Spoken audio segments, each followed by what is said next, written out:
Good morning students. In this video we are going to continue the remaining part of the chapter, that is chapter number 16. The name of the chapter is A Busy Month, from standard 4, subject Environment.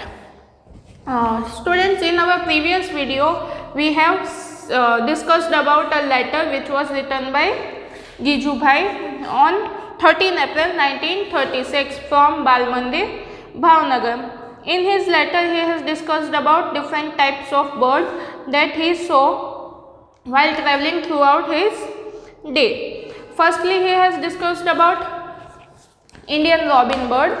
On the way to Gopal Bhai's house, he saw that in the space between the stones, he saw that there is a nest of Indian robin bird, and in that nest robin bird has also laid eggs, and उसमें से एक egg जो है वो hatch भी हो चुका है. उसमें से जो है चिक जो उसका है वो रॉबिन बर्ड का जो चिक बेबी है वो निकल चुका है एग में से. और उसने ये देखा कि जो गिजू भाई है वो गिजू भाई ने देखा कि जो इंडियन रॉबिन बर्ड है वो क्या कर रही है, थोड़ी थोड़ी देर में उड़ के आती है और चिक्स के मुंह में कुछ डालती है. मे बी हो सकता है कि वो इंसेक्ट्स, छोटे छोटे इंसेक्ट्स वगैरह हो जो वो अपने चिक्स को फीड कर रही हो. और फिर जब तक इवनिंग होती है तब तक रॉबिन बर्ड ऐसा कंटिन्यू करती है और इन द इवनिंग वो वहाँ पे सेटल हो जाती है. फिर उसने बताया कि जो क्रो है वो क्या करता है, it uses all the things to made its nest, even the pieces of wire and woods also. और हमने ये भी देखा कि जो कोयल बर्ड है, it does not makes its own nest, it lays its egg in the crows nest. और जो क्रो है वो उसे अपने अंडे, क्रो जो कोयल के अंडे होते हैं उसे अपने अंडे समझ के हैच करता है. और फिर हमने ये देखा कि जो स्पैरोज है वो क्या करते हैं, अपने जो एग्स और जो नेस्ट वगैरह है वो नेस्ट कहाँ पे बनाती है, तो वो घर के आसपास जो उसे जगह मिलती है वहाँ पे वो बनाती है. कभी कभी वो कबोर्ड के ऊपर या बिहाइंड द मिरर भी बनाती है. जहाँ पे उसे ऐसी जगह मिलती है कि ये मेरे लिए सेफ है, वहाँ पे वो बनाती है अपने नेस्ट. चलो let's continue our remaining part. Dove also make their nest like this. जो डव है वो भी अपने नेस्ट ऐसे ही बनाती है. Often they make nest in old और deserted building. Deserted building means empty building. जो डव है वो भी अपना जो नेस्ट है वो या तो फिर ओल्ड या फिर एम्प्टी जो हाउसेस होते हैं उसमें बनाती है. द बैरबेट और copper Smith bird can be heard in the summer with its टुक टुक टुक कॉल. जो बैरबेट और कॉपर स्मिथ बर्ड है वो कैसे साउंड करते हैं, टुक टुक टुक. It makes it nest in a hole in a tree trunk, and the tailor bird uses its sharp beak to stitch together two leaves on a bush. आप देख रहे होंगे अपने बुक में पेज नंबर 122. यहाँ पे जो है वो टेलर बर्ड का पिक्चर है. और देखो वो उसने क्या कर रही है कि जो टू लीव्स है उनको अपने शार्प बिक से स्टिच कर रही है. और फिर वो क्या करती है कि it less it eggs in the fold of the leaves. वो जो जहाँ पे जो ऐसे लीव्स जहाँ पे मिली होती है उनके बीच में वो जो अपने अंडे रखती है वहाँ पे. The sunbird makes a nest that Hanks from the branch of a small tree और अ बुश. जो सनबर्ड है वो कैसा अपना नेस्ट बनाती है, हैंगिंग नेस्ट बनाती है. The same evening we saw a sunbirds nest. अब जो गिजू भाई ने उसी दिन शाम को सनबर्ड का नेस्ट देखा. Can you guess what is the nest made of. क्या आप गेस कर सकते हो कि जो नेस्ट है वो किस चीज़ का बना हुआ है. The nest has hair, grass, thin twigs, dry leaves, cotton wool, bits of tree bark, pieces of cloths, rags and even spiders, cobwebs. ये सारी चीज़ें जैसे dry leaves, cotton wool, bits of trunk, pieces of cloth, rags, even spiders, cobweb, ये सब use करके जो sunbird है वो अपना नेस्ट बनाती है. When I looked through a binoculars, जब उसने बाइनोकुलर्स यूज़ करके देखा। बाइनोकुलर्स उसे बोलते हैं जो हमें दूर की चीज़ नज़दीक दिखाता है। आई कुड सी अ चिक इन द नेस्ट, और उस नेस्ट में क्या दिखा उसे, एक चिक। It was sitting near the small opening in the nest, और चिक कहाँ पे बैठा हुआ था, जहाँ पे जो छोटा सा होल है, ओपनिंग है नेस्ट का, वहाँ पे चिक बैठा हुआ था। It was waiting for its mother to bring some food, and the chick was waiting for its mother to bring some food.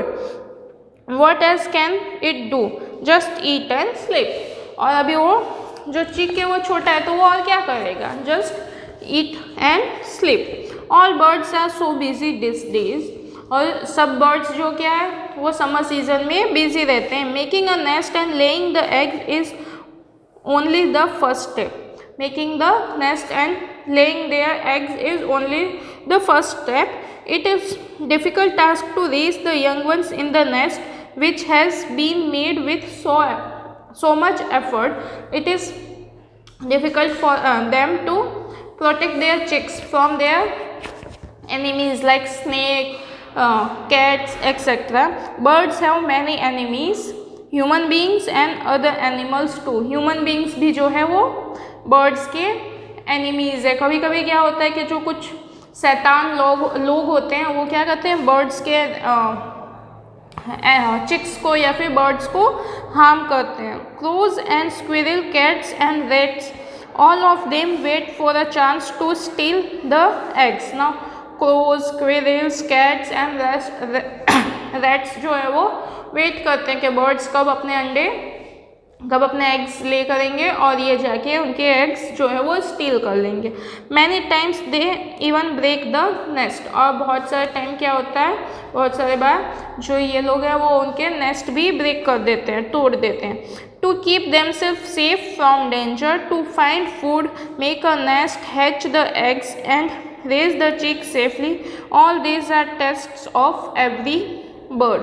अब बर्ड्स के भी टेस्ट होते हैं कि वो अपना नेस्ट प्रिपेयर करे टाइम पे, फिर उनमें अपने एग्स ले करे, और फिर वो जो उनके एनिमीज़ हैं उनसे अपने एग को प्रोटेक्ट करे, और फिर जब उनमें से चिक्स निकलते हैं तो उनको भी उनके एनिमीज़ से प्रोटेक्ट करे, और धीरे धीरे उनके यंग वंस को बड़ा करे। However the birds still sings with Joy and spread their wings and fly freely.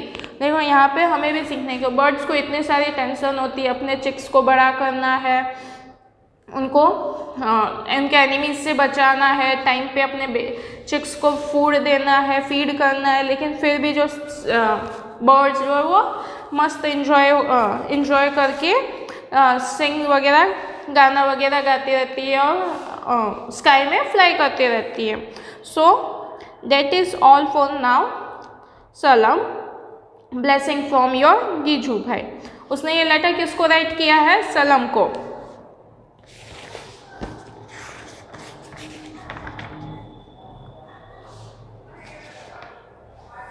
Now open page number 125. Here one reading section is there. Birds use the nest only to lay their eggs. Birds क्या करती है, अपने nest क्यों बनाती है, खाली eggs को ले करने के लिए। After the eggs have hatched and the chicks have grown they leave the nest. After chicks have grown up they leave the nest. So make imagine how it would B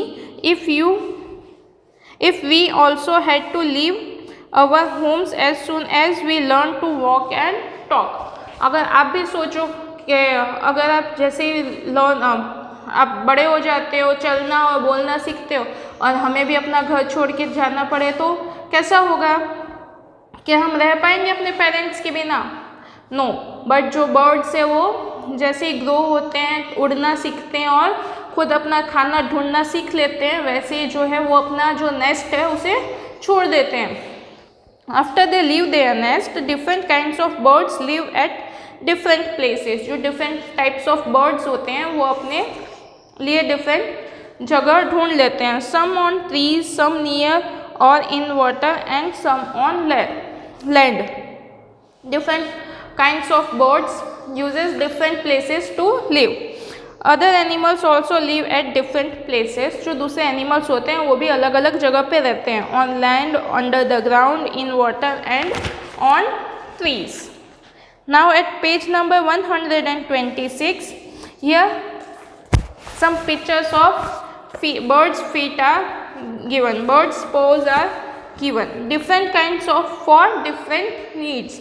And जो different types of feet है वो different uses के लिए होते हैं bird को। जैसे ये है, ये क्यों यूज होता है? To swim in water. और ऐसे लेग्स किसके होते हैं? डक्स के, या जो वाटर एनिमल्स होते हैं ना, वाटर बर्ड्स होते हैं, उनके ऐसे फीट होते हैं जिससे कि वो पानी में इजीली स्विम कर सकें।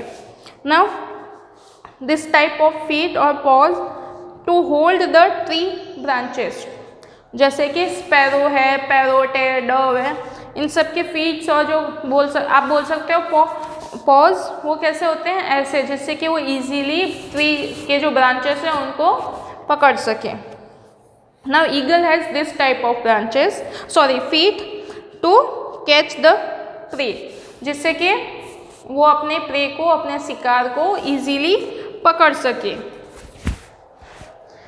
This type of feet to walk on the land.